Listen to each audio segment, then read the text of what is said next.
चाहे दुखद परिस्थिति हो, चाहे सुखद परिस्थिति हो, चाहे मन अशांत हो या शांत हो, हर स्थिति में हमको ये विचार करना है कि हमें इसी जन्म में भगवान को प्राप्त करना है।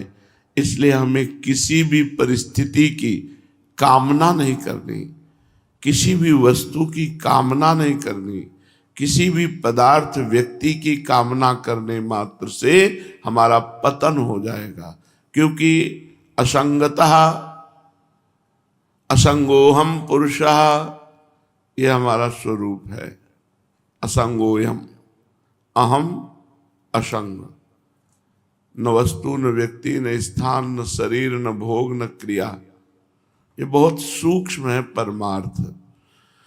तो जिसने संकल्प के द्वारा होने वाली संपूर्ण कामनाओं का अशेषता अर्थात सर्वथा त्याग कर दिया है और मन से ही अपनी 10 इंद्रियों को अपने अपने विषयों से घसीट करके प्रभु में लगा दिया। शनै शनैरुपर में बुद्ध्या धृति गृहीतया आत्मसंस्थं मनः कृत्वा न किंचिदपि चिंतयेत्। शनै शनै, आराम आराम से, धीरे धीरे से एक एक विषय का त्याग करता चला जाए, एक एक गलतियों को सुधारता चला जाए। साधक को अपनी गलती जांचनी चाहिए। भजन में क्या प्रतिकूल चिंतन हो रहा है, क्या प्रतिकूल क्रियाएं हो रही, क्या प्रतिकूल खान पान है, क्या प्रतिकूल संग है, इन सब बातों का चिंतन करना चाहिए। हम कितना भजन विरुद्ध देखते हैं, कितना भजन विरुद्ध सुनते हैं, कितना भजन विरुद्ध आचरण करते हैं, इनका सुधार करना चाहिए। शनै शनै, धीरे धीरे आराम आराम से त्याग करते चले जाओ। उकताए हुए एकदम आज कसम खा लिया और कल फिर गिर गए, ऐसा नहीं। धीरे धीरे आराम आराम से एक एक विषय का त्याग करते हुए, एक एक गलतियों का, और जिस गलती का त्याग कर दो दोबारा जीवन में वो गलती दोहराई जानी ना चाहिए। इसीलिए शनै शनै का धीरे धीरे साधन करते करते प्रायः साधक को उकताहट होती है, अरे जल्दी से सब काम क्रोध नष्ट हो जाए। ये जल्दी से नष्ट होने वाले नहीं है। शनै शनै, धीरे धीरे सहत सहत बाढ़े भगति गृह तनु गुरु हितगार। धीरे धीरे सहते सहते इनका त्याग कर दो। विषय रूपी दलदल से धीरे धीरे निकलने की चेष्टा करो। निराशा होती है कि भजन करते विचार करते इतने दिन हो गए पर ना तो भगवान की प्राप्ति हुई और ना कोई अनुभव हुआ। अब क्या होगी, कैसे होगी? इस बात को लेकर भगवान के भजन करने वाले साधक को ये सावधानी भगवान कह रहे हैं। शनै शनै, धैर्य युक्त बुद्धि के द्वारा धीरज धर के धीरे धीरे उपराम हो जाओ। धीरे धीरे त्याग करो। भजन का अभ्यास करते हुए सिद्धि न प्राप्त हो तो उकताना नहीं चाहिए। यह सिद्धि का तात्पर्य अन्य सिद्धियों से नहीं, स्वाभाविक निरंतर भजन भगवदाकार वृत्ति। प्रत्युत धैर्य रखना चाहिए।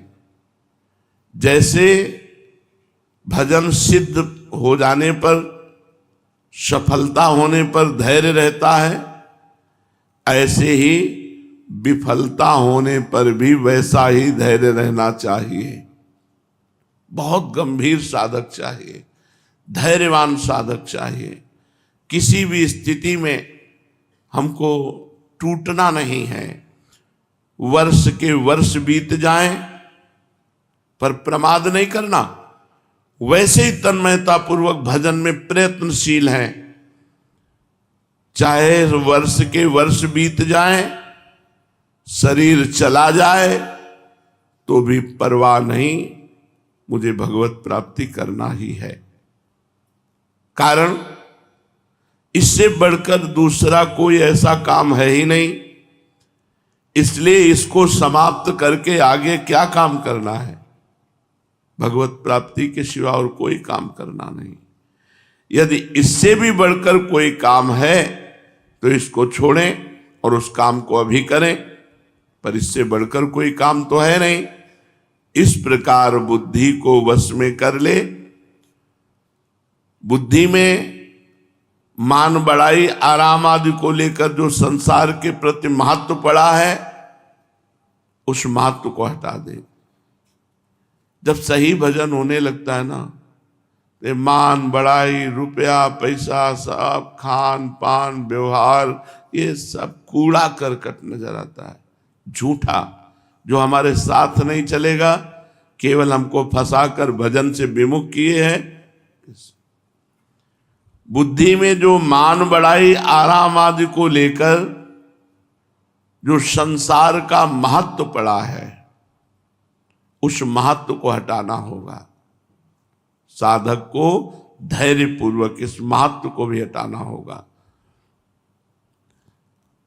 धन्य भाग है जिसको कोई जानता नहीं और भजन कर रहा है, वाह वाह जय जय, इस पे नहीं फंसना चाहिए। ये केवल दिखावा है, माया का सत्य कुछ नहीं। इस महत्व को हटा देना चाहिए।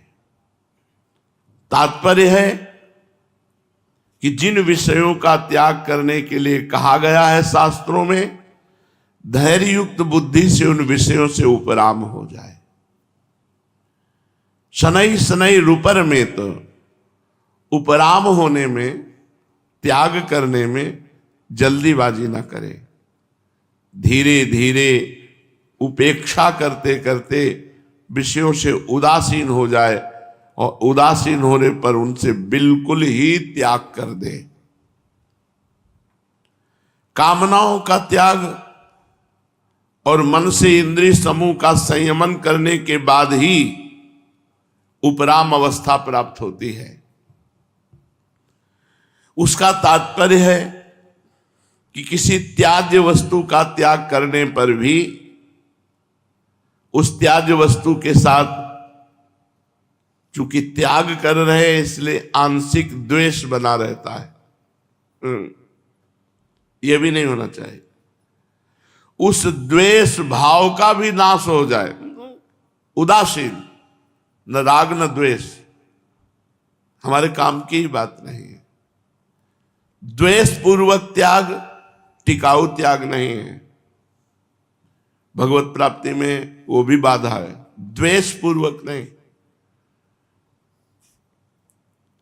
सब भगवान की सृष्टि है, हमारे प्रयोग की नहीं चीजें। जैसे आपको निषिद्ध भोजन, मांस आदि, इससे न राग है न द्वेष है, कोई मतलब है नहीं। ऐसे प्रत्येक निषिद्ध वस्तुओं से, शास्त्र विरुद्ध बातों से, शास्त्र विरुद्ध भोगों से उदासीनता है, उपराम है, वो न राग है न द्वेष है। सच्ची पूछो तो जब उपराम स्थिति प्राप्त हो जाती, तो ऐसे पास में बैठा एक सात्विक भोजन पा रहा हो, एक तामसिक पा रहा हो, उसको कोई मतलब नहीं। न सात्विक वाले से राग है, न तामसिक वाले से घृणा है। लीला हो रही है, सतोगुण की, तमोगुण की, रजोगुण की लीला हो रही, उसको किसी से कोई तात्पर्य नहीं, न राग न द्वेष। इधर एक पूजा कर रहा है, उधर एक वध कर रहा है, दोनों में उसकी उपराम स्थिति रहती है। इधर यज्ञ हो रहे, उधर हाहाकार मचा, दोनों में उपराम स्थिति रहती है। उपरामता तो ज्ञान की प्रथम भूमिका में ही आ जाती है। इतनी उपरामता, एक तरफ सुंदरी स्त्री खड़ी, एक तरफ सिंह खड़ा है, न सिंह से भय है न स्त्री से आकर्षण। ये प्रथम भूमिका है, ये प्रथम भूमिका, शांत प्रथम भूमिका है, ज्ञान की प्रथम भूमिका है। द्वितीय भूमिका में सर्व विषयों का त्याग हो जाता है, शेष रहती आसक्ति। तृतीय भूमिका में आसक्ति का विनाश हो जाता है। चौथी भूमिका में वो समाधिस्थ होने लगता है। पांचवी भूमिका में वो जड़ भरत जी की स्थिति में आ जाता है, छठी भूमिका में संप्रज्ञात समाधि, सातवीं में असंप्रज्ञात समाधि, आठवीं में उस देह शुद्ध भूला मर्त तुल्य, मर्त तुल्य। 8 भूमिकाएं ज्ञान की। उपासक अभी किसी भूमिका में नहीं है। एक तरफ सिंह खड़ा है, एक तरफ स्त्री खड़ी है। न स्त्री के आसक्ति का राग है, न सिंह से मृत्यु का भय है। ये प्रथम भूमिका ज्ञान की है। ज्ञान की प्रथम भूमिका में साधक की इतनी उच्च कोटि की अवस्था हो जाती है। तो उपराम हो विषयों से, द्वेष नहीं, अरे ये नहीं, नहीं हमारे काम की वस्तु नहीं है। न कोई घृणा है, न कोई द्वेष है किसी से, सब भगवान की सृष्टि है। तात्पर्य है कि किसी भी वस्तु व्यक्ति स्थान से न राग करे न द्वेष करे, उससे उपराम हो जाए। उदासीनता के बाद उपराम स्थिति आती है।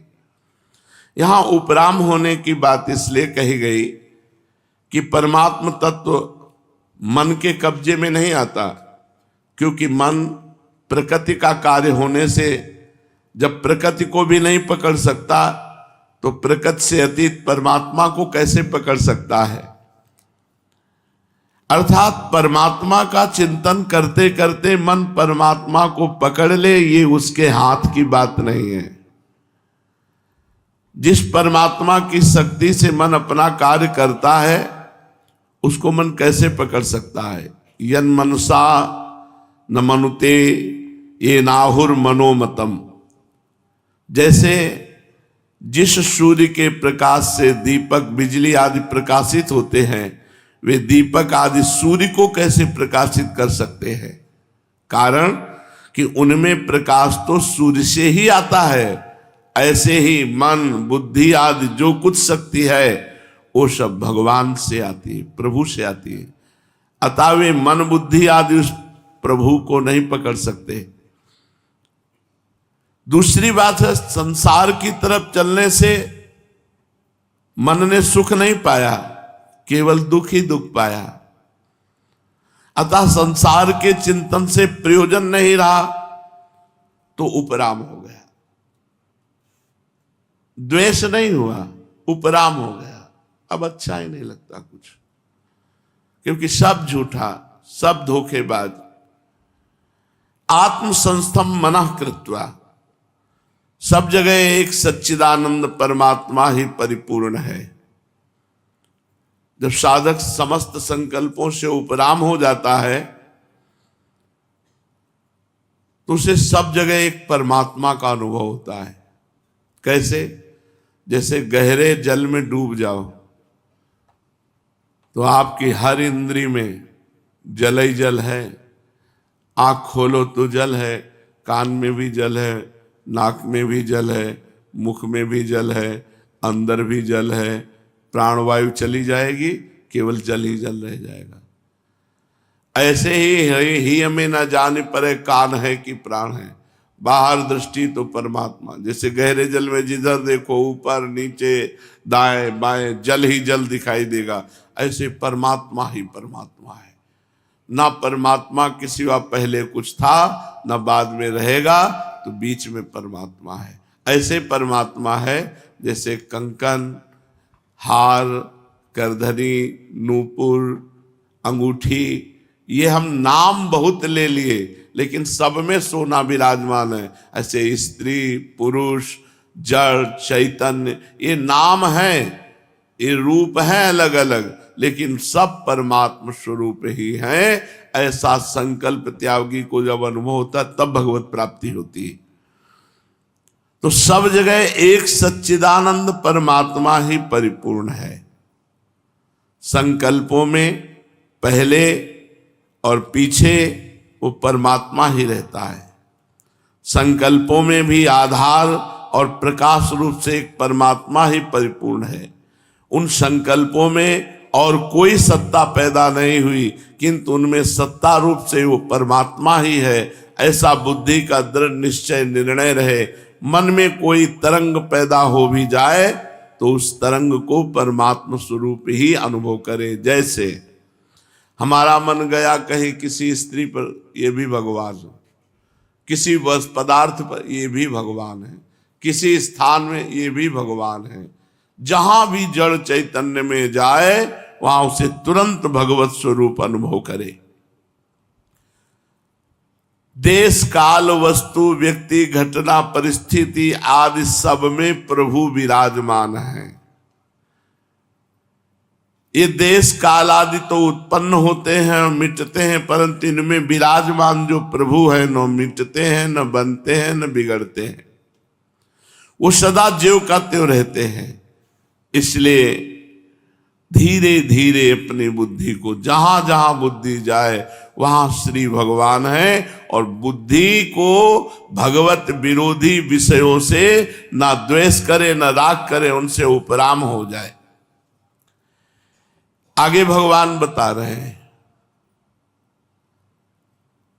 न किंते चिंतित, किंचित मात्र भी चिंतन अन्य ना होने। बहुत सावधानी का, आप सच्ची मानो शांत एकदम रहने की स्थिति है।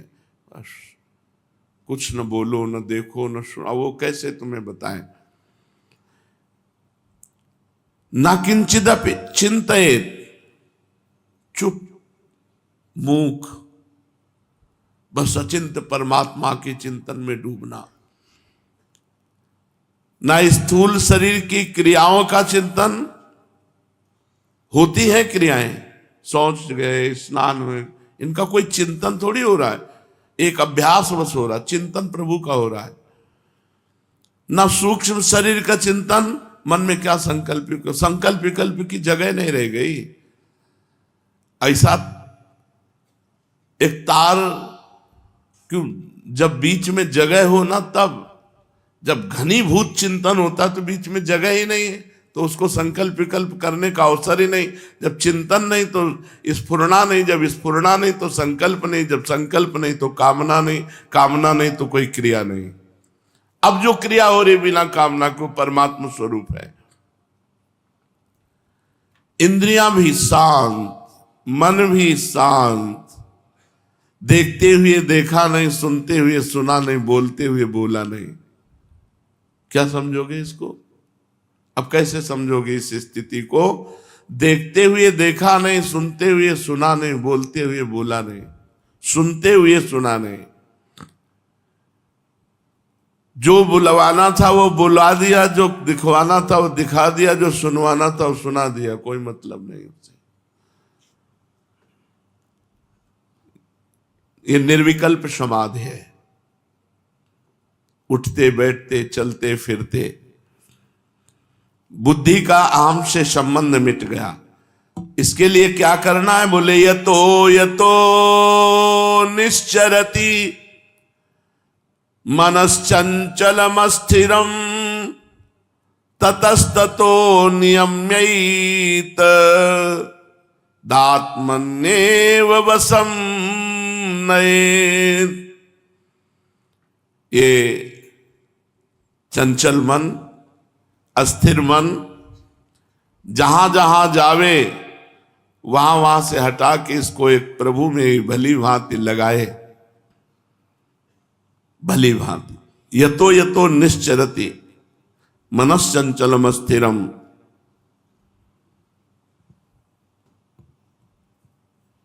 भगवान स्वयं बोल रहे हैं, साधक जो अपना लक्ष्य बनाया है, नाम जप, मंत्र जप, भगवत ध्यान, उससे में ये मन टिकता नहीं है। सबकी शिकायत रहती है, ठहरता नहीं है। इसलिए इसको अस्थिर कहा गया। अस्थिर माने चलायमान। ये मन तरह तरह के सांसारिक भोगों का, पदार्थों का, व्यक्तियों का, घटनाओं का, भूत की घटना, भविष्य की कल्पना, इसमें विचरण करता है।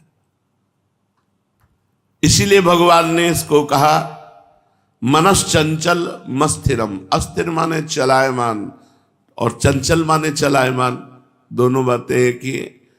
किसी बात को पुष्ट करने के लिए 2 बार कहा। अस्थिरम, ये स्थिर नहीं है।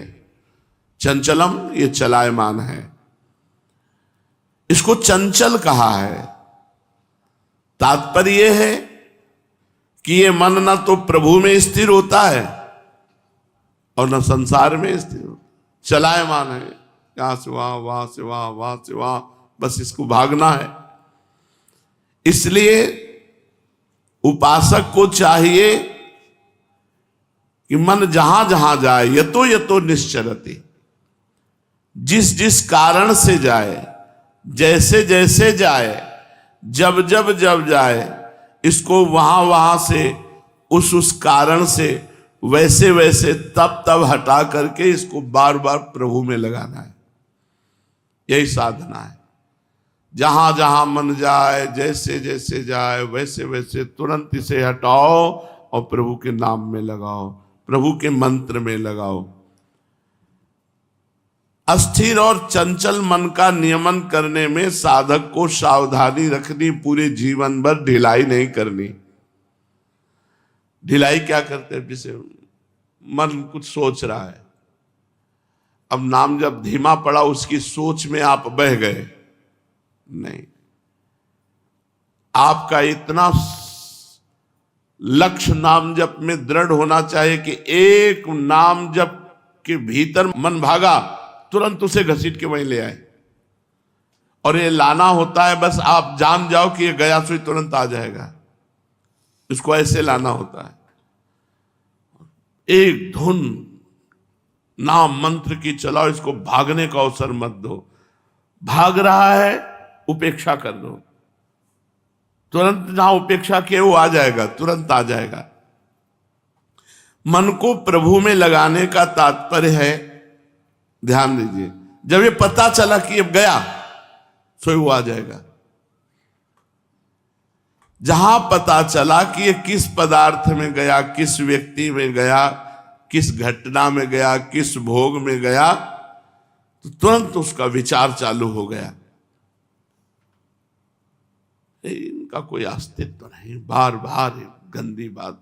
इस समय हमें नाम जप करना, बार बार भाग रहा है, जहां से वो तुरंत आ जाएगा, फिर नाम में लगेगा, फिर भागेगा, फिर हटाओ, फिर नाम में लगाओ। या जिस वस्तु व्यक्ति स्थान में जाए, उसी में भगवान को देखो। ये भी तो भगवान है, इनमें भी भगवान है, इनके अंतर में भगवान बैठा हुआ है। ये जब शरीर नहीं था तब भगवान थे, जब शरीर नहीं रहेगा तब भी भगवान रहेंगे, अब भी भगवान ही हैं। 2 बातें भगवान ने बताई। जहां जहां मन जाए वहां से हटा करके नाम मंत्र ध्यान में लगाना, प्रभु में लगाना, या जहां जहां मन जिस वस्तु व्यक्ति स्थान में जाए उसी में भगवान को देखना। मन जिस किसी इंद्री के विषय में, जिस किसी व्यक्ति, वस्तु, घटना, परिस्थिति आदि में चला जाए, उसका चिंतन करने लग जाए, उसी समय उसे हटाकर प्रभु में लगाना चाहिए। फिर चला जाए, फिर प्रभु में लगाए। इसे बार बार ऐसा करने से इसे अभ्यास कहते हैं। धीरे धीरे धीरे धीरे लग जाएगा। करत करत अभ्यास के जड़ मत होत सुजान, रस्सी आवत जात ही सिल पर होत निशान। दूसरा, जहां जहां मन जाए वहां वहां ही प्रभु को देखो। कोई वस्तु, व्यक्ति, नाम रूप जो आए, सब में प्रभु विराजमान। तीसरा, साधक जब प्रभु में मन लगाने का अभ्यास करता है तब संसार की बातें याद आती हैं। इससे साधक घबरा जाता है कि जब मैं संसार का काम करता हूं तब इतनी बातें याद नहीं आती, इतना चिंतन नहीं होता, परंतु जब प्रभु में मन लगाने का अभ्यास करता हूं तब मन में तरह तरह की बातें याद आने लगती हैं। पर ऐसा समझकर साधक को घबराना नहीं चाहिए, क्योंकि जब साधक का उद्देश्य प्रभु की प्राप्ति बन गया है तो अब संसार के चिंतन के रूप में भीतर से ये कूड़ा कचरा निकल रहा है, ऐसा सोचे। 3 सूत्र बताए गए अभी। पहला, जहां जहां मन जाए वहां से हटा के प्रभु में लगाना। दूसरा, जहां जहां मन जाए वहां प्रभु को ही देखना। तीसरा ये कि अब हमारा लक्ष्य भगवत प्राप्ति है, अब हमारा भजन चल रहा है, तो मन में जितना कूड़ा कचरा संसार का है वो सब डिलीट हो रहा है, वो सब निकल रहा है। भीतर से हमारे मन की सफाई हो रही। तात्पर्य कि सांसारिक कार्य करते समय ये मन संसार का कूड़ा कचरा, बात, चित्र, ये सब समेटता है, और जब भजन करते हैं तो वही निकल निकल कर बाहर नष्ट होता है। चौथा, साधक को प्रभु का चिंतन करने में कठिनता इसलिए पड़ती है कि अपने को पहले संसारिक मानता है। मैं गृहस्थ हूं, मैं पुरुष हूं, मैं स्त्री हूं, ये सब शरीर को लेके मानना संसारिकता को मान्यता देना है। अतः संसार का चिंतन स्वतः होता है और उसे प्रभु का चिंतन जबरदस्ती करना पड़ता है। इसलिए साधक को चाहिए कि वो भजन के पहले ये चिंतन करे, मैं प्रभु का और प्रभु मेरे। इससे बड़ी सहायता मिलेगी। इसको कई बार चिंतन करना चाहिए। मैं प्रियालाल का, प्रियालाल मेरे, प्रियालाल के सिवा मेरा कोई नहीं और मैं किसी का नहीं। मैं तो केवल प्रभु का हूं और प्रभु केवल मेरे हैं। मैं शरीर संसार का नहीं हूं, शरीर संसार मेरे नहीं है। इस तरह प्रभु के साथ संबंध होने से प्रभु का चिंतन स्वाभाविक होने लगेगा, चिंतन में विक्षेप बंद हो जाएगा। पांचवा, ध्यान करते समय, भजन करते समय साधक को ये ख्याल रखना चाहिए कि मन में कोई कार्य नया जमा ना करे। अर्थात अभी हमको वहां जाना है, अभी हमको ये कार्य करना है, अब ये सब जाना है, पहले चले जाओ, जो करना है पहले कर आओ, फिर चुपचाप भजन में बैठो। अमुक कार्य करना है, अमुक स्थान पर जाना, अमुक व्यक्ति से मिलना है, अमुक व्यक्ति के मिलने के लिए वो आने वाला है, उससे क्या क्या बातचीत करनी हो, माला चल रहा है, ये भजन नहीं। बड़ा ये दंभ हो जाएगा। भजन जब करने बैठे तो कोई कार्य और नहीं। 30 मिनट, 1 घंटा, 2 घंटा जो समय भजन के लिए दिए, उसमें फिर अन्य कार्य का चिंतन नहीं होना चाहिए। अभी ये कार्य करना है, अभी यहां जाना है, अभी वहां जाना है। शांत चित्त होकर बैठे। छठवां, भजन करते समय संकल्प विकल्प आवे, तुरंत उनको स्वाहा करो। डांटो मन को, धिक्कार है। प्रभु के नाम और मंत्र से बढ़कर कोई बात है जो चिंतन कर रहे हो, उसको जो ही डांटोगे वो शांत हो जाएगा। सातवां, एक बिंदु बनाओ मन को एकाग्र करने के लिए। कोई बिंदु, सामने कुछ हो, ज्यादा गर्दन घुमानी न पड़े, सामने ऐसा हो और उसमें आंख खोलकर बस एकाग्रता पूर्वक देखना शुरू कर दो और उसी में नाम लिखो बार बार। और जब आंखें थक जाएं, कड़वाहट लगने लगे, मूंद लो, अब अंदर लिखो। आंसू निकल सकते हैं, आंखों में जलन हो सकती है, मस्तक में थोड़ा दर्द सा लग सकता है, फिर खोलो और एकदम जैसे गुस्सा होकर देखते हैं ऐसे एकदम आंखों की पलक न झपकने पावे। आंखों में जलन होगी, आंसू गिरेंगे और ये जितने मिनट कर सको, 8 बार 10 बार आप देखो, आपका मन शांत होने लगेगा, आपका भजन में प्रवेश होने लगेगा। ये खुद अनुभव की बात है, इसे त्राटक क्रिया कहते हैं। किसी भी एक बिंदु को, जहां भी आपका कोई भी बिंदु तो कहीं ना कहीं मिल ही जाता है, नहीं तो स्केच पेन से लगा लो, छोटा सा गोला लगा लो अपने सामने, आराम से बैठ।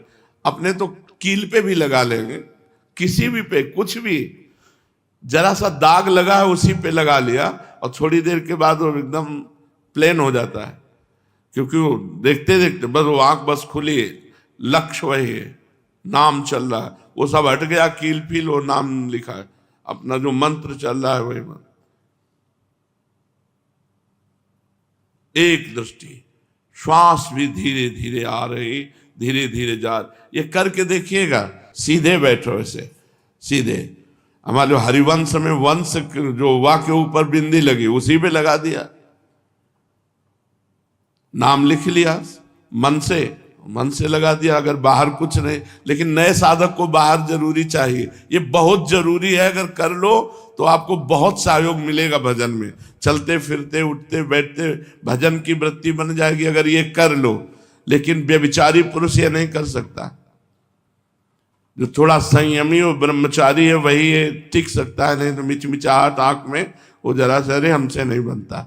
नहीं, बनना क्या है, सिंहवत एक जगह बस देखना शुरू कर दो, वो आंखों में जलन हो तो फिर ऐसे मूंद लो, फिर आंसू गिरेंगे, फिर ऐसे करो, 8-10 बार ऐसे करो, आप देखना आपको लाभ मिले। इसकी प्रक्रिया तो इतनी जोर की है कि अगर संकल्प कर ले ऐसे तो तुम कदम नहीं बढ़ा सकते, वहीं खड़े रहोगे त्राटक के। हमने देखा है, ये आज की बात नहीं, ये 35-40 वर्ष पहले की बात है। जैसा सोचा है कि आदमी वहीं खड़ा रहे 5 मिनट, तो वहीं खड़ा रहेगा। उससे पूछो क्यों खड़े थे, पता नहीं, 5 मिनट वहीं खड़ा रहेगा वो। मंत्र आदि तो स्वाभाविक फिर चलने लगता है। 8वां, 10 बार नासिका के स्वर से देखो,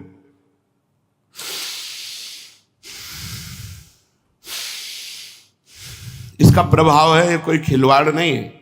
10 बार आप कीजिए ऐसे, पूरी श्वास खींचिए, पूरी छोड़ दीजिए, पूरी श्वास खींचिए, ऐसे कुछ नहीं पकड़ना, खींचिए और 10 बार करने के बाद शांत हो जाइए और बस मंत्र जपने लगिए। इससे आपको सहयोग मिले। ये सब करना चाहिए। ये जो ही भजन के लिए बैठे तो सबसे पहले 10 बार श्वासें खींचे,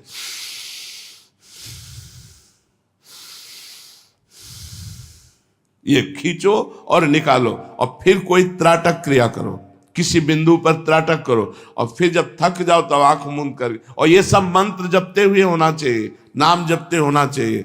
ये मन को यतो यतो निश्चरति मनश्चंचलम अस्थिरम, अस्थिर मन, चंचल मन को स्थिर करने के ये 8 उपाय बताए गए।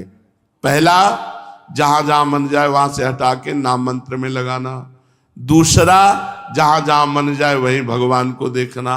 तीसरा, मन का कूड़ा करकट सब डिलीट हो रहा है। चौथा, भगवान के चिंतन में इसलिए कठिनाई आ रही कि मैं संसार को अपना मानता हूं, मैं संसारी हूं, मैं गृहस्थ हूं, ऐसा मानता हूं। नहीं, मैं प्रियालाल का हूं, प्रियालाल मेरे हैं।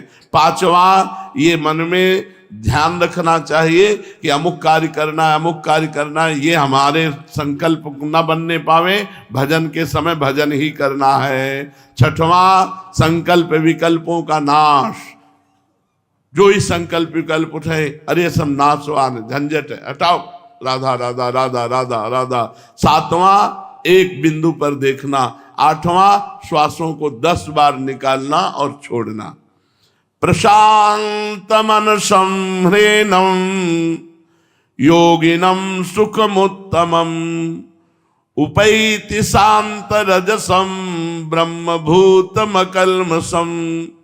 आहा, जिसका निरंतर भजन होता है, मन शांत होकर भजन में लग गया, वो अकल्मषम, वो निष्पाप महापुरुष हो जाता है।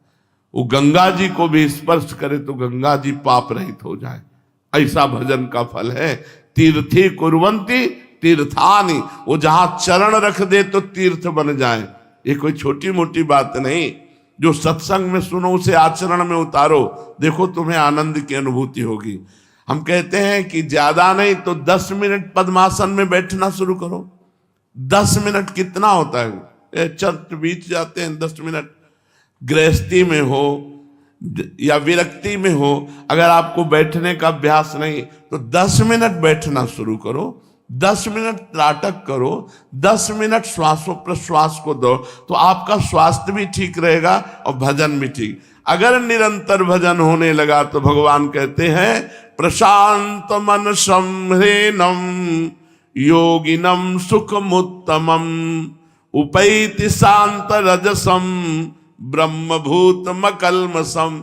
अकल्मषम, निष्पाप महापुरुष हो गया वो, ना कोई संचित पाप रह गए, न कोई वर्तमान का पाप रह गया, भविष्य में तो होने की संभावना ही नहीं है, क्योंकि वो निष्पाप महापुरुष हो गया। जिसका रजोगुण नष्ट हो गया, जिसके सारे पाप नष्ट हो गए, जिसका मन शांत हो गया, वो क्या हो गया? बोले वो ब्रह्म रूप हो गया, ब्रह्मभूत ब्रह्म स्वरूप हो गया। आहा, ये है भजन का फल। जिसका मन शांत हो गया, जिसके सारे पाप नष्ट हो गए, जिसकी कोई कामना नहीं रही, वो ब्रह्मभूत हो गया, अकल्मषम निष्पाप हो गया। अब उस योगी को निश्चित उत्तम गति प्राप्त होती। ये है मनुष्य जीवन का परम लाभ। अब वो परम गति को प्राप्त होता है। प्रशांत मनसम हेनम ब्रह्मभूतम कलमशम। जब निरंतर भजन करने का अभ्यास कैसे करो, पीछे चर्चा हुई। जब निरंतर भजन होने लगा, तब उसके संपूर्ण पाप नष्ट हो गए। हृदय अद्भुत आनंद में।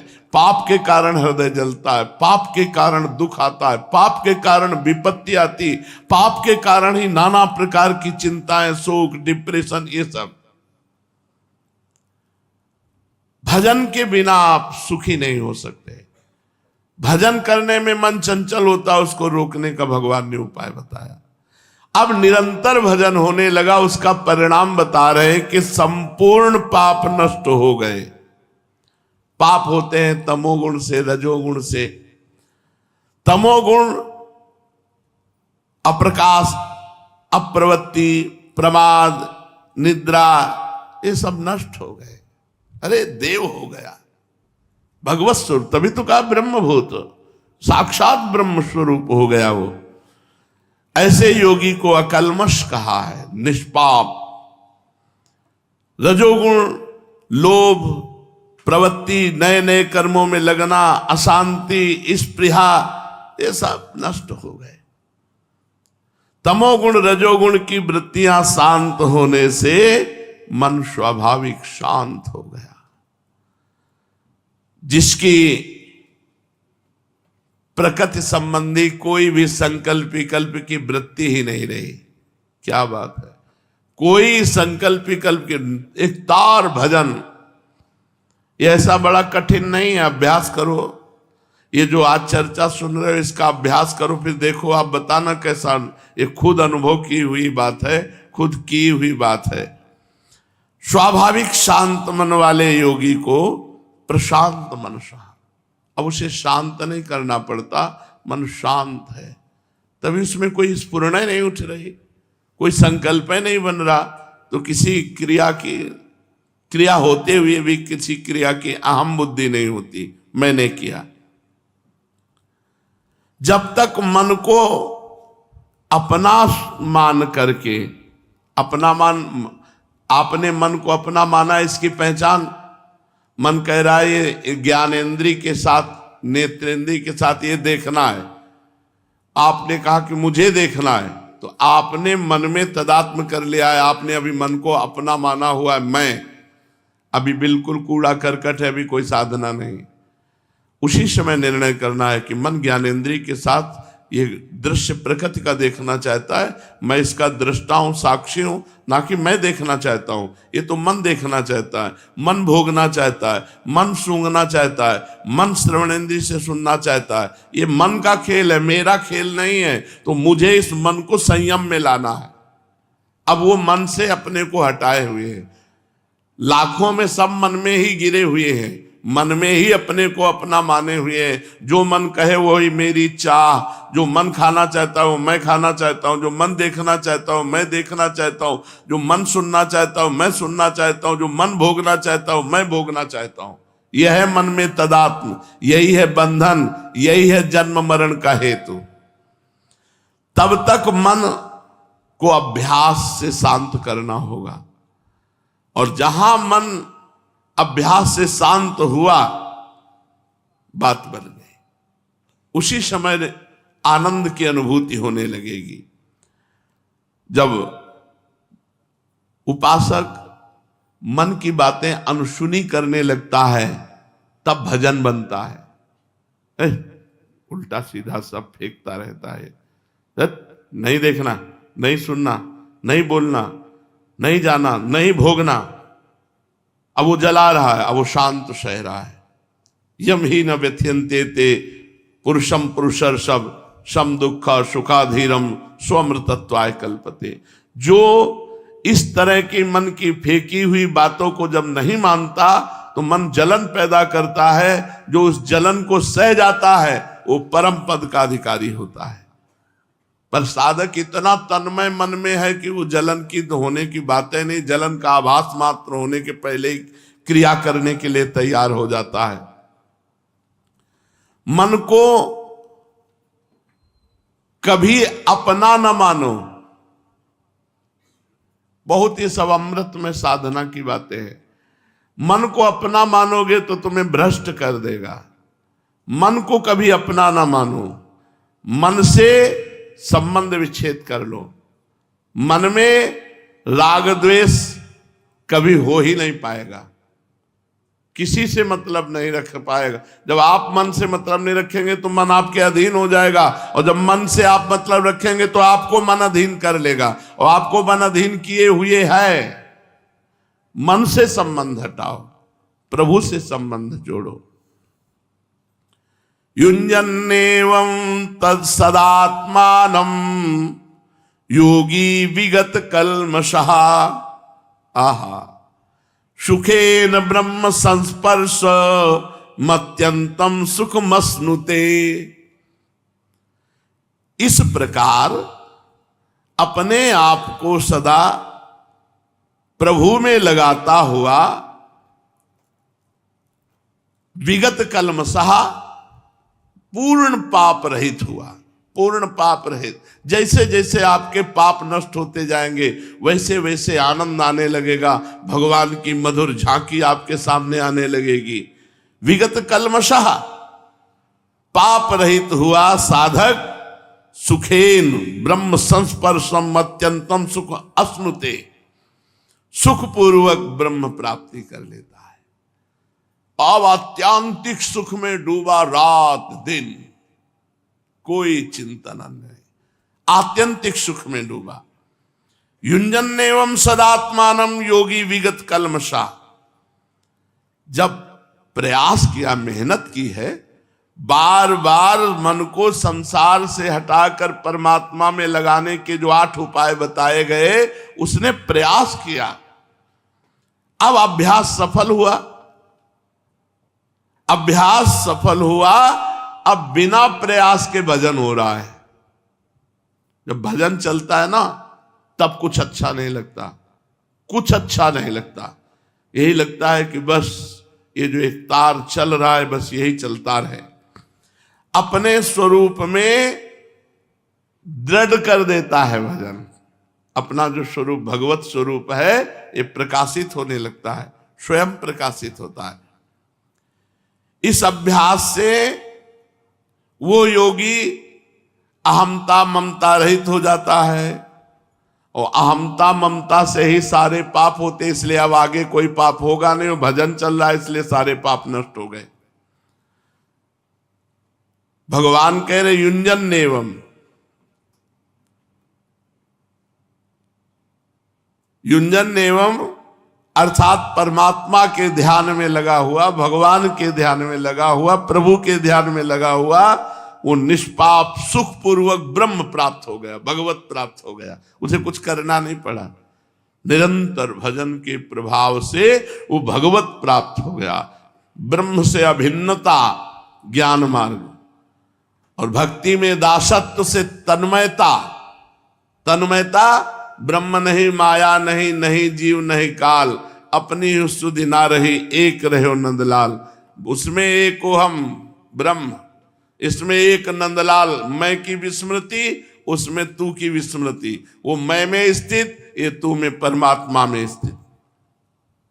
सुखपूर्वक भगवत प्राप्ति हो गई। जिस सुख के अनुभव करने वाला फिर बचता है नहीं।